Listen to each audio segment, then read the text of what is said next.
Hello guys, अस्सलाम वालेकुम। Welcome back to my YouTube channel. कैसे हैं आप सब? प्लीज़ मेरी वीडियोस को आप देखें तो आप लाइक कर दिया करें। मैंने देखा है आप लोग वीडियोस वॉच तो करते हैं बट लाइक नहीं करते। लाइक कर दिया करें तो थोड़ी सी मोटिवेशन मिल जाएगी आपके लाइक करने से।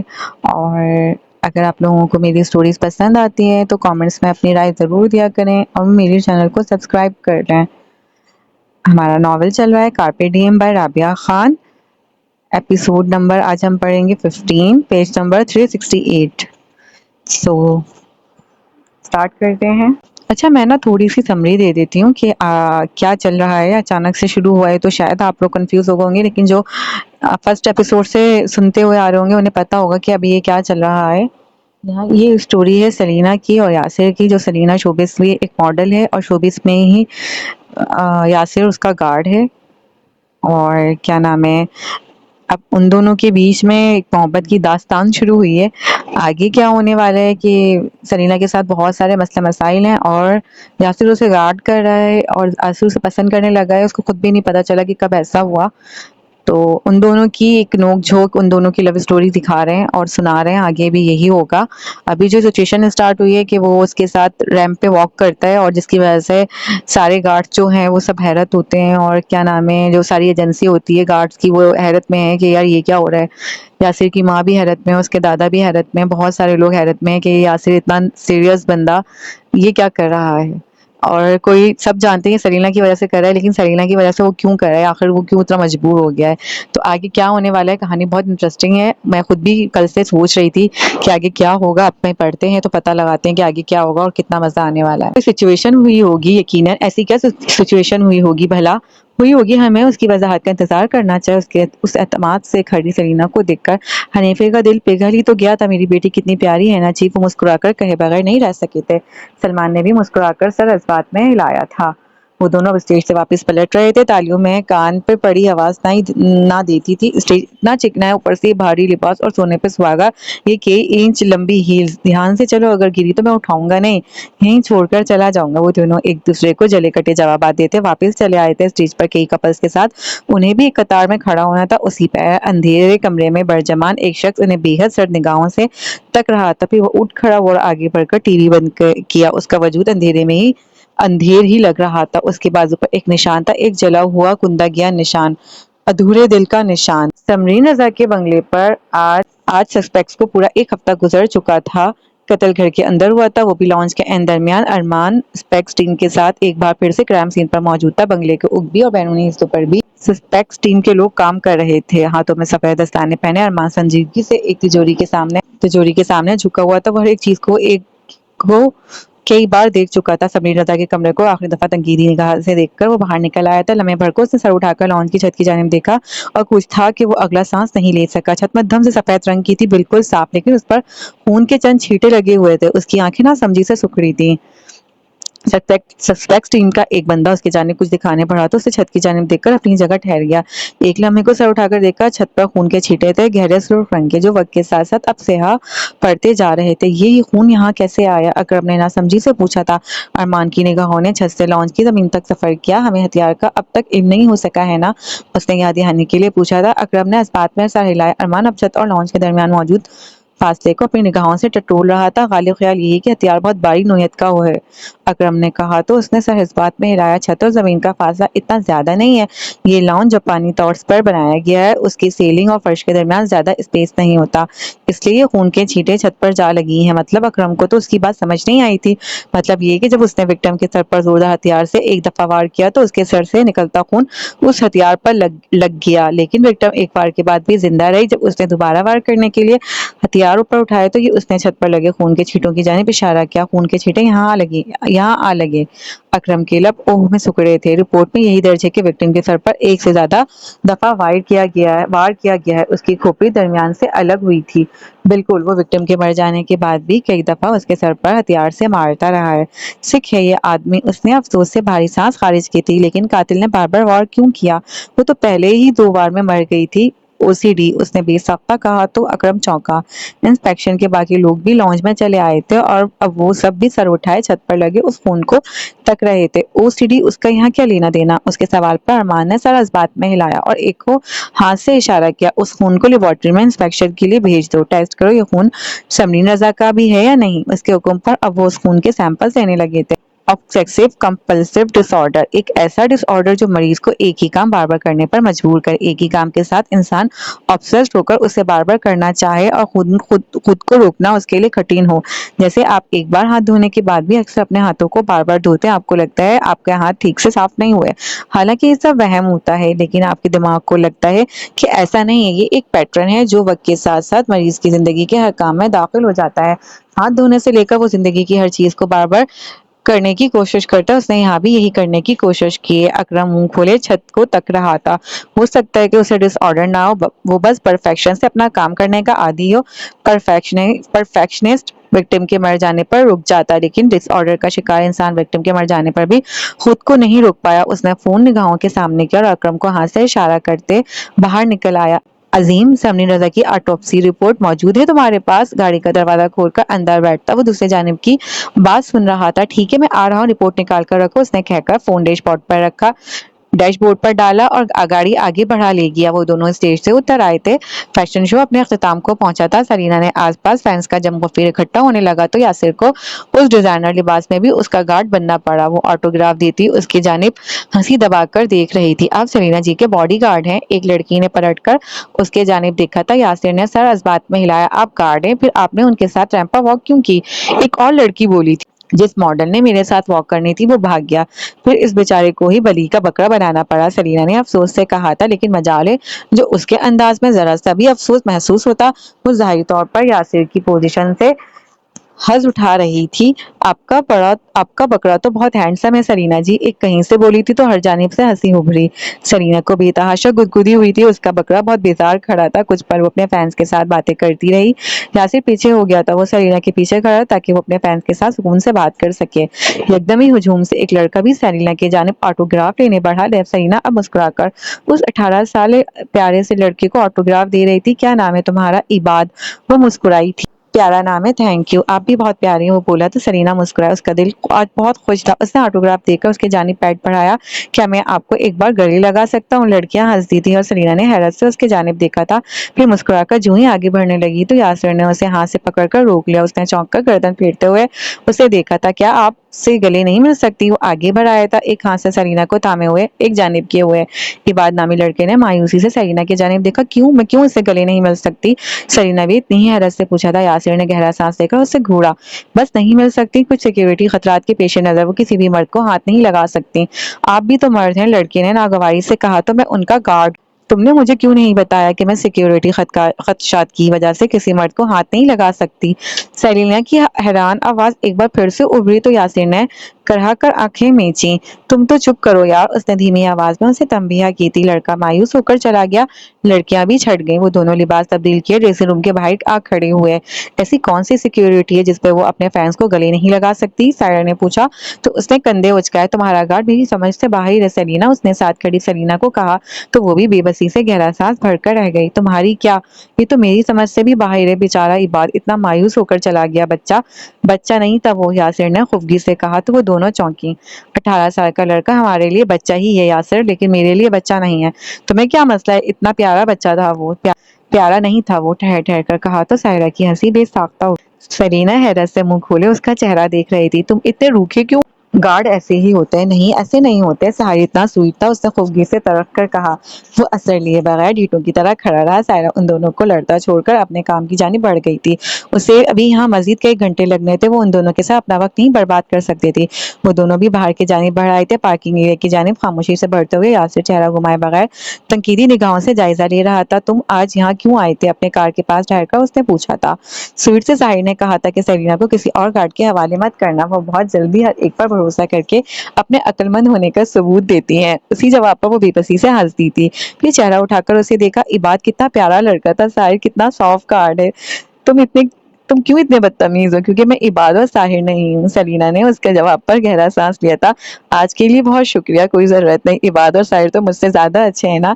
और यहाँ सलीना का कहका बहुत बेसाख्ता उभरा था। जिस तरह जलकर उसने कहा, वो पहरों उसके अंदाज पर हंस सकती थी। तुम जेलस हो रहे हो? बहुत हैरान थी। बिल्कुल भी नहीं, तुम हो रहे हो। उसके चेहरे को देखकर हंसती जा रही थी। अच्छा बस, अब तंग नहीं कर रही? नहीं है साहिर और इबाद, तुम ज्यादा अच्छे हो। यासिर जाने क्यों गर्दन झुकाकर बिल्कुल हल्का सा मुस्कुराया था। वो दरवाजा खोलते खोलते लम्हे भर को ठहरकर उसके जानिब मुड़ी थी। इबाद मेरे लिए वाकई बच्चा था यासिर, उसने संजीदगी से कहा। तो यासिर ने भी उसे इतनी ही संजीदगी से देखा। 17-18 साल लड़के बच्चे नहीं हुआ करते, उन्हें बच्चा समझना गलती और किसी भी मर्द के साथ बिलावजह स्किनशिप अच्छी बात नहीं है। एक्ट्रेस उन बातों को समझती नहीं, लेकिन यही फैंस फिर आगे जाकर उनके लिए खतरनाक स्टॉकर साबित होते हैं। मैंने ऐसे बहुत केसेस देखे हैं, इसीलिए रोका था। तुम्हें आगे करोगी तब भी रोकूंगा। हर इस काम से रोकना मेरा फर्ज है जो तुम्हारे लिए हाल या मुस्तकबिल में खतरनाक साबित हो सकता है। उसके जवाब पर वो चुप सी हो गई थी, फिर मुस्कुराकर सर हिलाया। जिन मामलात का मुझे इल्म नहीं, मैं उन मामलात में तुम्हारे फैसलों पर भरोसा करूंगी। गुड, अब चलती हूँ, बहुत थकन हो गई है। अपने अपार्टमेंट का दरवाजा ठीक से बंद करना और किसी के लिए बिलावजह खोलने से परहेज करना। कोई इशू हो तो कॉल कर देना, रात को बाहर मत निकलना। उसे हिदायत देता देखकर जाने क्यों वो बिना सोचे मुस्कुराने लगी थी। फिर हाथ आगे बढ़ाकर उसके माथे पर गिरते बालों को हाथ से बिखेरा तो उसकी जुबान लम्हे भर के लिए अगले हिस्से में रुक सी गई। उसे जैसे यकीन नहीं आया कि सलीला ने उसके बालों को छुआ है। कुछ कह रही थी तुम? उसे चुप देखकर वो हौले से बोली तो यासिर खंकार कर 2 कदम पीछे हटा। और ये कि तुम मुझे हाथ नहीं लगाओगी। वो हंसी थी। क्यों? सिक्योरिटी रिस्क है। और वो हंसती जा रही थी। तुमने आज इतना हंसाया कि अब डर लग रहा है। किस बात से? खुश होने से। तुम खुश हो? तुम्हारे साथ होती हूँ। आहिस्ता से कहा तो यासिर आलम ने लब दांतों तले दबाकर रुख दूसरी जानिब मोड़ लिया। अच्छा ठीक है, अब घर जाओ, रात हो गई है। ओके, अच्छे बच्चों की तरह बात मानकर। कार का दरवाजा खोलती वो अंदर आ बैठी थी। अगले हफ्ते भी तुम ही गार्ड करोगे? शीशा नीचे करके पूछा तो उसने। सर नफी में हिलाए। नहीं, तुम्हारा सॉफ्ट साहिर करेगा। उसने हंसकर चाबी इग्निशन में घुमाई और हाथ हिलाती कार आगे बढ़ा ले गया। वो उसकी गाड़ी को दूर जाती देखता रहा, फिर अपनी कार की जानिब चलाया। उससे उसकी पहर उसके फोन पर अरमान की कॉल आने लगी थी। कुछ मसरूफियात के बायस वो अरमान से नहीं मिल सका। अगली सुबह एजेंसी के निचले फ्लोर पर खासी गहमा गहमी थी। वो अपने केबिन में बरजबान था कि एक गार्ड दरवाजे से सर अंदर डाले। क्या यहाँ मॉडल यासी आलम रहते हैं? पीछे से दबी हंसी उभरी थी। शेर, उसने सर उठाए बगैर तंबिया की थी। वो यूं गायब हुआ जैसे गधे के सर से सींग। अगले लम्हात वो हनीफा और सलमान के सामने हाथ बांधे खड़ा था। तुमने मॉडलिंग कब शुरू की? जानते हो ना, गार्ड होने के साथ कोई भी पार्ट टाइम जॉब नहीं कर सकते तुम। हनीफा ने ठंडी सी टून के साथ मीठा सा तंज किया था। उसने गहरा सांस लिया था। जिस मॉडल ने वॉक करनी थी वो भाग गया था। मैंने कोई तफसील नहीं मांगी। सलमान ने हंसी छुपाने के लिए चेहरा झुका लिया था। उसने सर इस बात में हिलाकर यहाँ से निकलने की आफियत जानी। अपने ऑफिस की जानिब बढ़ने ही लगा था कि साथ से गुजरते सीनियर गार्ड ने उसके कंधे पर हाथ रखा। मुझे कल ही पता चला है कि तुम सफेद सूट में भी अच्छे लग सकते हो। उसने जहनी तौर पर करहा कर गहरा सांस लिया। बहुत शुक्रिया आपका। शुक्रिया कैसा भाई हो तुम अपने? जी। कुछ पल बाद उसने केबिन में आकर फाइल जोर से टेबल पर पटकी। उसी वक्त अरमान उसके ऑफिस में दाखिल हुआ था। तुम कल रैंप पर क्या कर रहे थे? उसने उसे खूनखार नजरों से घूरा। अरमान को समझ नहीं आया कि वो इतने गुस्से में क्यों है। क्या मुझसे अगर कल के बारे में एक और सवाल किया ना तुमने तो सलामत नहीं जाओगे यहाँ से। अरमान हंस रहा था। यकीनन सबने उसकी नस पर सवालात मारे, इसीलिए वो तपा बैठा था। केस का क्या बना? कुछ पल बाद उसने सर उठाते हुए पूछा तो अरमान ने सर इस बात में हिलाया। वो उसके सामने ही कुर्सी पर बैठ। कातिल को कंपल्सिव डिसऑर्डर है। उसके आईब्रू लम्हे भर को सुकड़े। कैसे? उसके कत्ल करने के अंदाज से पता चलता है। मैं कल समरीन रजा की रिपोर्ट देखने गया था। लेबोरेटरी उसकी रिपोर्ट में वाज़ह तौर पर देखा जा सकता है कि जिस तरह उसे कत्ल किया गया है वो नॉर्मल इंसान नहीं कर। किसी जहनी मरीज का काम लगता है ये। एक रिपोर्ट देखकर उसे डिसऑर्डर का शिकार कह देना एक बड़ा दावा है। उसने कहा तो अरमान ने समझकर सर। लेकिन उसके कत्ल करने का तरीका, उसका हथियार, उस हथियार का इस्तेमाल, वक्त और जगह सब एक खास पैटर्न के तहत किया गया है। क्रिमिनल प्रोफाइल्स का मानना यही है कातिल कोई ना कोई जहनी आर्जा लाहिक है। क्रिमिनल प्रोफाइल्स की तरफ से हतमा रिपोर्ट आ गई क्या? फिलहाल तो नहीं, वो कुछ रिसर्च कर रहे हैं, कुछ दिनों तक मिल जाएगी। उसने अंकारा भरकर सर हिलाया था। 8 दफा, कुल 8 दफा उसने विक्टिम के सर पर हथियार से वार किया है। क्या तुम्हें ये नॉर्मल लगता है? अरमान ने कुछ पल बाद पूछा तो उसने नफी में सर हिलाया। 8 दफा बहुत ज्यादा था। उसका हथियार किस नोयत का है? हथौड़ी नुमा, लकड़ी के दस्ते वाला, भारी भरकम। ये महज क्या सराई है? हाँ, विक्टिम के जख्मों से तो अब तक यही अखज किया गया है। कातिल का कद कितना है? 6 फीट 1 इंच। अरमान ने जवाब दिया तो उसने सर हिलाया। वो कुछ सोच रहा था। क्यों पूछ रहे? मैं किसी को जानता हूँ जो इतना ही दराज कर दे। उसने कहा तो अरमान चौंका। एकदम ही वो कुर्सी पर सीधा हो बैठा था। ایسے قد رکھنے والے بہت سے لوگ ہیں، ہر کوئی قاتل نہیں ہو سکتا۔ تم نے بتایا تھا نا کہ سمرین رضا اپنے مرنے سے ایک دن پہلے تک ایک ماہر نفسیات سے سیشنز لیتی رہی تھی۔ ارمان نے سر اس بات میں ہلایا، اسے یاسر کی اختصار کی سمجھ نہیں آئی تھی۔ میں ایک بار ماہر نفسیات کو جانتا ہوں جو ہماری ایجنسی کی تقریباً ہر ایکٹریس کو سیشنز دے چکا ہے۔ ارمان اب کے مکمل طور پر سیدھا ہو بیٹھا تھا۔ کون ہے ایک معید حسن کی ایک دھندلی سی شبیہ اس کی آنکھوں کے سامنے لہرائی تھی۔ اگلے ہی پل اس نے انٹرکام اٹھا کر کان سے لگایا۔ وہ اب زار کو آفس میں آنے کا کہہ رہا تھا۔ کچھ پل بعد زار اندر چلا آیا تھا۔ معید حسن کو جانتے ہو نا؟ ڈاکٹر معید حسن، زار نے ناسمجھی سے سر اس بات میں ہلایا تھا۔ وہ ہماری ایجنسی میں خاصے مشہور ہیں کیونکہ کم و بیش ہر ایکٹریس نے اس سے سیشنز لے رکھے ہیں۔ ایک رپورٹ تیار کرو، اس رپورٹ میں ہر اس ایکٹریس کو شامل کرو جو معید حسن سے سیشنز لیتی رہی ہوں۔ کم آن، شام تک مجھے رپورٹ اپنے ٹیبل پر چاہیے۔ زار نے سر ہلایا اور باہر کی جانب بڑھ گیا۔ تم ایسے شک پر شک نہیں کر سکتے یاسر، ارمان نے اسے ٹوکا تھا۔ اس بندے کی ٹائمنگز بہت آف ہیں، اس نے کہا تو ارمان چونکا۔ کیا مطلب؟ ایک دفعہ سلینا اس سے سیشن لے کر واپس آ رہی تھی تو اس پر لفٹ میں حملہ ہو گیا تھا۔ دوسری دفعہ جب وہ زینوں پر اوپر چڑھ رہی تھی تب اس پر حملہ ہوا تھا اور یہ بندہ اس وقت ان زینوں پر موجود تھا۔ یہ ہر غیر متوقع جگہ پر موجود ہوتا ہے اور غیر متوقع جگہوں پر موجود ہونے والوں کو نظر انداز نہیں کرنا چاہیے۔ ارمان خاموش سا ہو گیا تھا۔ یقیناً یاسر نے کچھ تو محسوس کیا ہوگا۔ اگلے ہی پل اس کے فون پر کال آنے لگی تو وہ اٹھ کھڑا ہوا، پھر خدا حافظ کہتا جو ہی باہر کی جانب بڑھنے لگا تو اندر بڑھتے شیر سے ٹکرا گیا۔ شیر شرارتاً اندر داخل ہو کر یقیناً یاسر کو تنگ کرنے کا ارادہ رکھتا تھا۔ وہ مسکرا کر سر جھٹکتا باہر کی جانب بڑھ گیا تھا۔ پیچھے یاسر شیر کی کلاس لے رہا تھا، شاید وہ سب جان بوجھ کر ہی اسے پریشان کرتے تھے، اس کے غصے سے محفوظ ہوتے تھے۔ اگلے پورے ہفتے وہ اور ارمان کیس میں الجھے رہے۔ سرینا سے بھی اس کی ملاقات نہیں ہو سکی۔ ساحر تندرست ہو کر واپس سرینا کو گارڈ کرنے جا چکا تھا، اس کے پاس اسے ملنے کا کوئی جواز، وہ بھی شاید اپنے شوٹ کے ساتھ مصروف تھی، اسی لیے اس سے دوبارہ رابطہ نہیں جوڑ سکی۔ ماریا اور واجد کی جانب سے بھی گہری خاموشی محسوس ہو رہی تھی، اسے بس ان کی خاموشی چبھ رہی تھی۔ رات کے پہر وہ اپنے آفس سے باہر نکل رہا تھا جب اس کی نگاہ ساحر پر پڑی۔ اس وقت تم یہاں کیا کر رہے ہو؟ سرینا کو کون گارڈ کر رہا ہے؟ ساحر حنیفہ کے آفس کی جانب بڑھ رہا تھا، اس کے پاس ٹھہر گیا۔ ان کی شوٹ آج جلدی ختم ہو چکی تھی اور انہوں نے کسی سیکریٹریس سے ملنا بھی تھا۔ میں نے کہا ہے کہ میں ساتھ چلتا ہوں لیکن انہوں نے منع کر دیا۔ اس نے بے ساختہ ہی کلائی پر بندی گھڑی دیکھی تھی، رات کے 10 بج رہے تھے۔ اس وقت معید سے ملنا سرینا کے لیے ہرگز بھی ٹھیک نہیں تھا۔ اس نے ساحر کے کندھے کو تھپک کر آگے بڑھنے کا اشارہ کیا اور خود لفٹ کی جانب بڑھ گیا۔ کہاں ہو تم؟ اس نے فون کان سے لگائے ہوئے گاڑی کی جانب بڑھتے پوچھا تھا۔ کچھ پل بعد وہ معید کی کلینک کے سامنے کار روک رہا تھا۔ صاف ستھری سی اونچی سڑک پر ایک لمبا سا لیمپ نما بلب روشن تھا، اطراف بھی کاسے پرامن لگ رہے تھے۔ اس کی کلینک کی لوکیشن کافی اچھی تھی۔ وہ آس پاس دیکھتا اوپر کی جانب اٹھتی سڑک پر چل رہا تھا، پھر کلینک کا دروازہ دھکیل کر اندر داخل ہو گیا۔ اندر کی چکنے سے سفید رنگ سے مزید دماغ کو سکون دیتی ٹھنڈی روشنیوں سے جگمگ کرتا کلینک کسی بھی خطرے سے خالی تھا۔ اس نے ریسپشن پر موجود لڑکی سے معید کے آفس کے متعلق پوچھا۔ آپ اس وقت اندر نہیں جا سکتے، معید سر ایک کلائنٹ کے ساتھ مصروف ہے۔ لیکن وہ نہیں سن۔ اس نے قدم آگے بڑھایا اور اگلے ہی پر دستک دیے بنا آفس کا دروازہ کھولتے اندر داخل ہوا۔ ٹیبل کے پیچھے بیٹھا معید اس آمد سے ہرگز بھی نہیں چونکا تھا۔ سرینا نے بھی کچھ محسوس کر کے چہرہ اسے اپنے سامنے دیکھ کر وہ یقیناً حیران ہوئی تھی۔ ریسپشنسٹ پیچھے سے دوڑتی آ رہی تھی۔ آپ ایسے داخل نہیں ہو سکتے، لیکن معید نے اسے 2 انگلیوں سے اشارہ کیا تو وہ پیچھے ہو گئی۔ یاسر اسی پر دروازہ بند کرتا آگے بڑھایا تھا، پھر کرسی پیچھے گھسیٹ کر سرینا کے برابر اور معید کے عین سامنے آ بیٹھا۔ دیوار پر لگی قیمتی گھڑی میں رات کا وقت ٹک ٹک کر رہا تھا۔ اس نے گھڑی سے نظریں ہٹا کر معید کی جانب دیکھا۔ کیا یہ وقت ٹھیک ہے اپنے مریض سے ملنے کے لیے؟ معید انتہائی سکون سے کرسی پر پیچھے ہو بیٹھا تھا۔ سلینا ناسمجھی سے اس کی جانب دیکھ، تم یہاں کیا کر رہے ہو؟ کیا تم نے مجھ سے اسی لیے پوچھا تھا کہ میں کہاں ہوں؟ وہ دھیمی آواز میں پوچھ رہی تھی، آواز میں ہلکی سی ناراضگی بھی تھی۔ وقت میں نے طے نہیں کیا، معید نے اسی سکون سے کہا تھا۔ اس کے سیاہ بال پیچھے کی جانب سلیقے سے جمے تھے، سفید چہرہ، گہری بھوری آنکھیں، استری شدہ چیک شرٹ پہنے وہ کسی مجسمے جیسا دکھتا تھا، ٹھنڈا اور ٹھہرا ہوا مجسمہ۔ وقت میں نے طے کیا تھا یاسر، معید اپنے آف آورز میں مجھے وقت دے رہا ہے۔ سلینا کی آواز میں اب کے واضح خفگی تھی۔ 20 نومبر کی رات کہاں تھے تم؟ اپنے بابا کے ساتھ ایک فارمل ڈنر میں شریک تھا میں۔ سلینا کو اس کے سوال کی سمجھ نہیں آئی تھی، لیکن معید اور یاسر بغیر گڑبڑائے بات کر رہے تھے۔ کوئی اہلی بھائی؟ 50 لوگ شریک تھے اس ڈنر میں، وہ سب میرے اہلی۔ سمرین رضا کو جانتے ہو؟ یہ سوال جانے کیوں بہت چپتی نگاہوں کے ساتھ پوچھا تھا یاسر نے۔ سلینا کو اب کی بری طرح چونکی تھی، اسے سمرین رضا کے غائب ہو جانے کی کچھ خبر تھی، لیکن یاسر سمرین کے متعلق معید سے کیوں پوچھ رہا تھا؟ میری پیشنٹ تھیں وہ۔ تھیں؟ یاسر نے زیر لب دہرایا تھا۔ تھیں؟ اب کے سوالیہ پوچھا۔ جی، وہ مجھ سے اپنا آخری سیشن 19 نومبر کی رات لینے آئی تھیں، اس کے بعد ہمارا کانٹریکٹ ختم ہو گیا تھا اور وہ بھی اپنا مزید علاج نہیں کروانا چاہتے تھے۔ 19 نومبر کو وہ تم سے ملی اور 20 نومبر کو کسی نے اس کا قتل کر دیا۔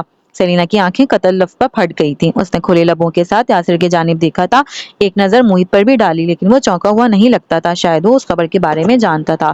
کیا اس سب کا مجھ سے کوئی لینا دینا ہے؟ سمرین رضا چوتھے وکٹم ہیں. پچھلے 3 ایکٹرز جو تم سے سیشنز لیتی رہی ہیں وہ بھی اپنے گھروں سے. محیط سیدھا ہو بیٹھا تھا, پھر دونوں ہاتھ کو باہم ملا کر ٹیبل پر رکھا. اس کے انداز کا بہت سکون عجیب تھا. کیا آپ کے پاس مجھ پر شک کرنے کے لیے کوئی ثبوت موجود ہے؟ اس کی آنکھیں ہر نرمی سے. ہر ایکٹریس اپنے آخری سیشن کے بعد غائب ہوئی, اور ہر ایکٹریس میں ایک کامن بات تھی, وہ ہلکا سا آگے جھکا تھا. پھر اس کی بھوری آنکھوں میں جھانکا. وہ سب اپنے کم بیک کی تیاری کر رہے تھے, اور ہر ایک کو کمپلسیو ڈس آرڈر تھا. لمحے بھر کو آفس میں سناٹا چھا گیا. کچھ تھا گھڑی کی ٹک ٹک میں کہ سارا مال لمحے بھر کو سرد محسوس ہوا تھا. سلینا کو اپنی ریڑھ کی ہڈی میں سنسناہٹ محسوس ہوئی تھی. یہ بات آخر کس طرف جا رہی تھی؟ یہ سب اتفاق بھی ہو سکتا ہے. کیا میری شکل پر گدھا لکھا ہوا ہے؟ یاسر کے پوچھنے پر محیط ہلکا سا مسکرایا تھا. مجھے قانون کا اتنا علم نہیں ہے مسٹر عالم, لیکن اتنا علم ضرور ہے کہ اتنے مبہم ثبوتوں کے ساتھ آپ مجھے تحقیقات میں شامل کرنے کے علاوہ اور کچھ نہیں کر سکتے. کیا آپ کو تحقیقات میں شامل ہونے پر کوئی اعتراض ہے؟ اس نے پوچھا تو محیط نے سر نفی میں ہلایا. اسے کوئی اعتراض نہیں تھا. یاسر اگلے ہی پل اٹھ کھڑا ہوا تھا. سلینا بھی اس کے ساتھ ہی اٹھی تھی. اگر اعتراض نہیں تو دوبارہ بھی آپ کو تحقیق کے لیے کال کیا جا سکتا ہے. وہ دونوں پلٹنے ہی لگے تھے کہ محیط کی آواز پر اگلے ہی پل ٹھہر سے گئے. کیا آپ جانتے ہیں مسٹر عالم کے سرمئی اور گہرا نیلا رنگ ڈپریشن اور سیاہی کی علامت ہوتے ہیں؟ اس نے چہرہ پھیر کر محیط کی جانب دیکھا. آنکھیں نہ سمجھی سے سکڑی ہوئی تھیں. محیط چہرہ سامنے کی جانب موڑے سحری سرمئی اور گہری رنگ کی پینٹنگ دیکھ رہا تھا. پھر آہستہ سے چہرہ اس کے جانب پھیرا. آپ کی آنکھیں گہری سرمئی رنگ کی ہیں. کیا اس مبہم بات کا مطلب جان سکتا ہوں میں؟ اس نے گردن پھیرے ہی پوچھا تھا. ایک نگاہ سامنے لگی پینٹنگ پر بھی ڈالی. قاتل ڈپریشن کا مریض ہے. کرائم سین پر دیکھیں. سرمئی اور گہرا نیلا رنگ موجود ہوگا. اور ٹک ٹک کرتی گھڑی جیسے ساکت ہو گئی تھی. محیط حسن جیسے مشکوک آدمی یاسر نے اپنی پوری زندگی میں نہیں دیکھا تھا. کچھ تھا اس کے انداز میں جو بہت غیر آرام دہ تھا. اس نے قدم آگے بڑھائے تو سلینا اس کے پیچھے دوڑتی چلی آئی. اس کا ذہن ان دونوں کی گفتگو سے معاف ہوا جا رہا تھا. اسی پہر ارمان کی کال آنے لگی تو اس نے فون اٹھا کر کان سے لگایا. پروفائلز کی رپورٹ آ گئی. ان کا کہنا ہے کہ قاتل گہرے ڈپریشن کا مریض ہے. اس نے لمحے بھر کو ٹھہر کر آفس کے دروازے کی جانب دیکھا تھا. سلینا بھی اس کے ساتھ ہی رک کر پیچھے دیکھنے لگی تھی.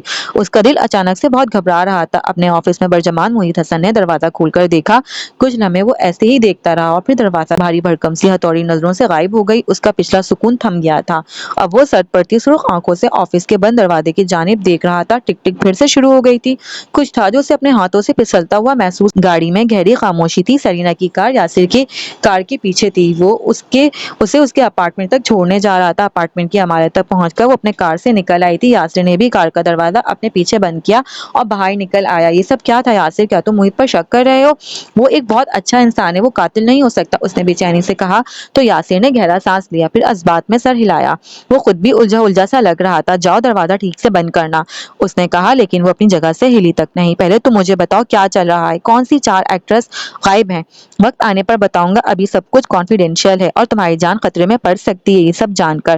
بس محتاط رہو. حالات ٹھیک نہیں چلے. لیکن وہ اسے نہیں سن رہی تھی. کیا اس کا مجھ سے کوئی تعلق ہے؟ اس کے سوال پر وہ لمحے بھر کو ٹھہر گیا تھا.